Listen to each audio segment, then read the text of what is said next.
inside the Niger Delta. And now to some cheering news. After a protracted leadership crisis that rocked Kula Kingdom in Akugha local government area of Rivers State, peace may have finally returned to the ancient Kalabari community. This followed the people's recent decisions to bring to an end an age-long supremacy battle of the leadership of the oil-rich kingdom, a process that was said to have been facilitated by their illustrious son, Engineer Tein Jr., the founder and president of indigenous oil giant Belema Oil Producing Limited. Prior to the recent peace meeting, the battle for the soul of Kula had persisted for several decades as leaders of the Sarah royal house and their counterparts in the royal Oko house both claimed legitimacy to the rulership of the oil-rich kingdom. It was a lose-lose situation for both political factions, which decided to sink their differences and embrace peace in the collective interest of the kingdom.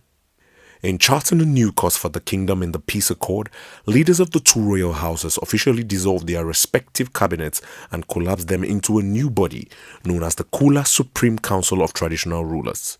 In the new leadership structure, King Kroma Amabibi Eleke of the Sarah royal house is chairman of the highest decision-making body in the kingdom, while King Bodilon Ekine Oko of the Oko royal house is to serve as secretary. What is the reason we are fighting together? For just worldly things. So today we are here to see that we work together. They call it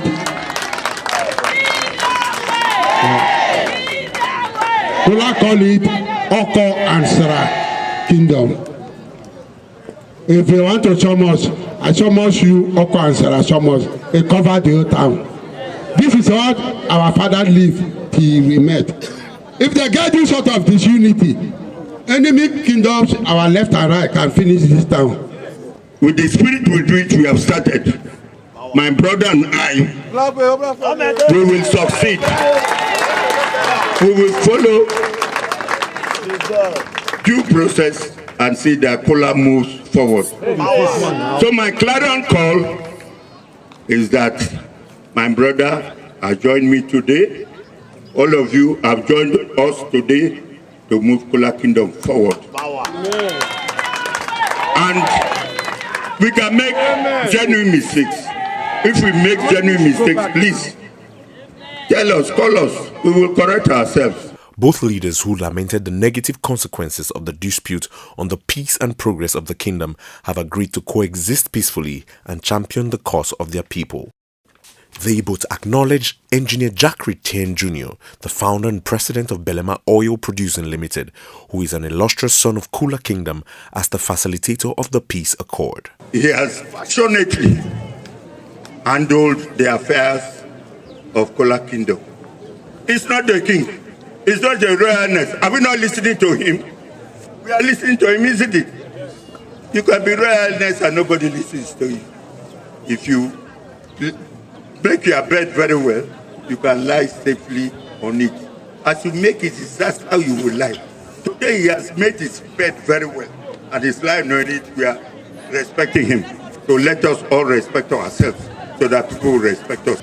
Our son, Tein Jr., is a Moses to this town.